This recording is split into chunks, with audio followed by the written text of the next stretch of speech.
بسم اللہ الرحمن الرحیم۔ ناظرین، رفع الیدین کے حوالے سے 4 قسم کی روایات ہیں۔ پہلی روایت ہے کہ رسول اللہ صلی اللہ علیہ وسلم نے صرف تکبیر تحریمہ کے وقت رفع الیدین فرمایا ہے، اس کے علاوہ نہیں فرمایا۔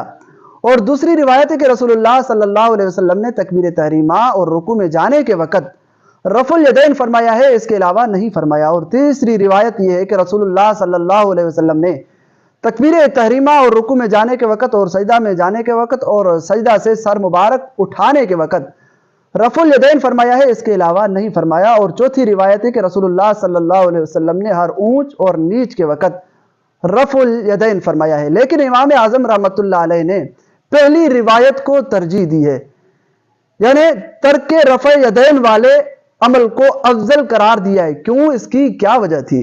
کیونکہ امام اعظم رحمۃ اللہ علیہ نے رسول اللہ صلی اللہ علیہ وسلم کی زندگی کے آخری عمل کو دیکھا، اسی وجہ سے امام اعظم رحمۃ اللہ علیہ نے ان کے عمل کی طرف دیکھا جو اوروں کے بنسبت رسول اللہ صلی اللہ علیہ وسلم کے زیادہ قریب تھے، یعنی خلفائے راشدین رضوان اللہ تعالی علیہم اجمعین، کہ انہوں نے رسول اللہ صلی اللہ علیہ وسلم کے بعد کبھی بھی تکبیر تحریمہ کے علاوہ رفع الیدین نہیں فرمایا، اس وجہ سے امام اعظم نے بھی نہیں فرمایا۔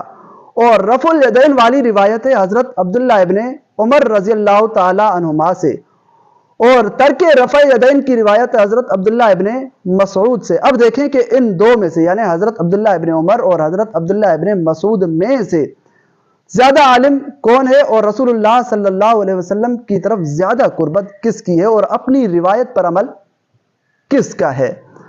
تو دیکھیں، دنیا مانتی ہے، چاہے مقلد ہوں چاہے غیر مقلد ہوں، وہ مانتے ہیں کہ رسول اللہ صلی اللہ علیہ وسلم کی طرف زیادہ قربت حضرت عبداللہ ابن مسعود کی ہے، کیونکہ رسول اللہ صلی اللہ علیہ وسلم کا عصا مبارک اور حضور علیہ السلام کی جوتی مبارک سنبھالنے والے حضرت عبداللہ ابن مسعود تھے۔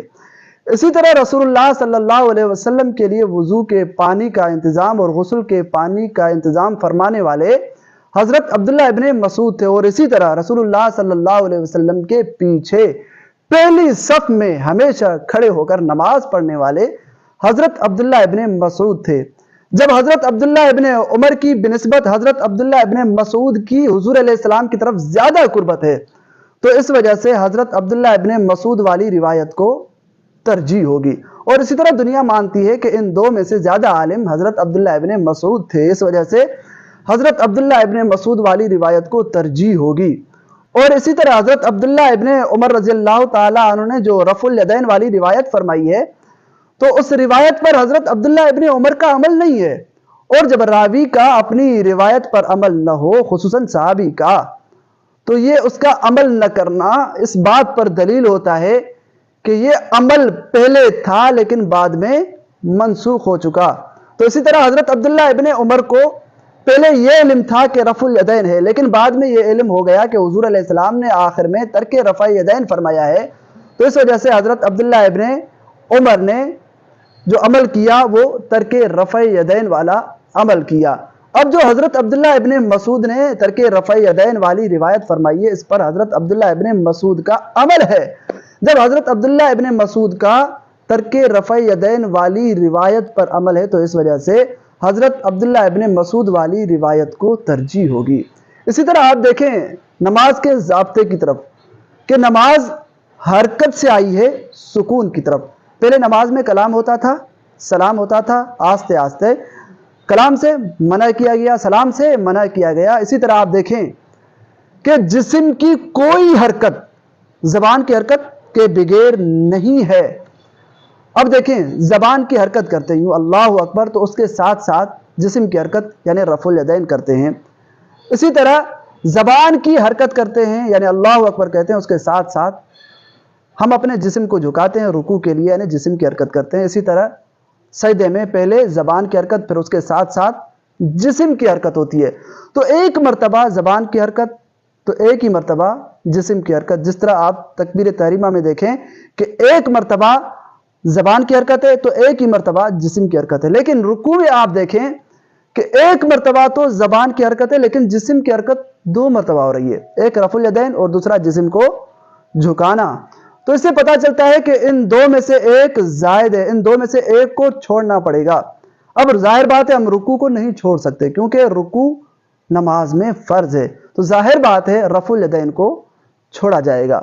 اب جو لوگ رکوع میں رفع الیدین کرتے ہیں تو ہم ان سے سوال کرتے ہیں کہ آپ سجدہ میں رفع الیدین کیوں نہیں فرماتے؟ سجدہ کے بارے میں بھی تو روایت ہے۔ تو وہ کہتے ہیں نہیں، نماز کے اندر جہاں اختلاف ہو جائے تو اس عمل کو چھوڑا جاتا ہے، کیونکہ سجدہ میں ترک رفع الیدین کی روایت آئی ہے، یعنی رفع الیدین کو چھوڑنے کی روایت آئی ہے، اس وجہ سے ہم اس کو چھوڑتے ہیں۔ تو میرے بھائیوں، جس طرح سجدے میں رفع الیدین کے ترک کی روایت آئی ہے، اسی طرح رکوع میں بھی تو آئی ہے۔ تو جس طرح آپ سجدے میں چھوڑتے ہیں تو رکوع میں آپ کیوں نہیں چھوڑتے؟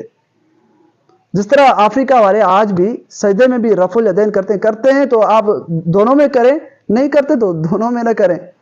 ٹھیک، اب ہم اس کی مخالفت کیوں نہیں کرتے؟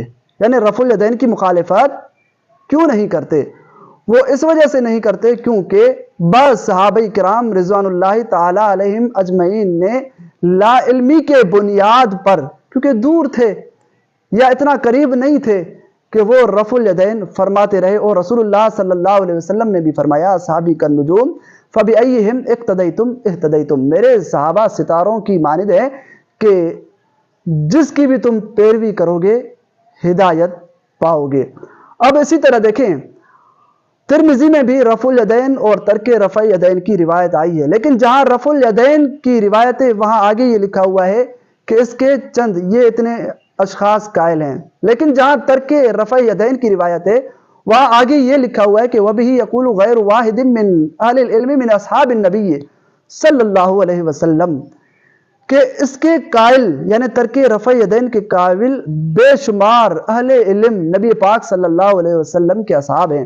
جہاں بے شمار اہل علم حضور علیہ السلام کے اصحاب ہوں تو اس عمل یعنی ترک رفع الیدین کو ترجیح ہونی چاہیے۔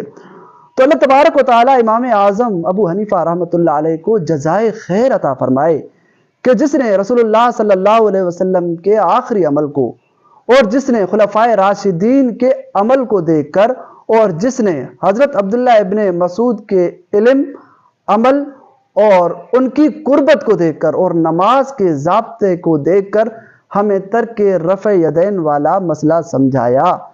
اللہ تبارک و تعالیٰ سے دعا، اللہ تبارک و تعالیٰ عمل کی توفیق نصیب فرمائے۔ وما علینا۔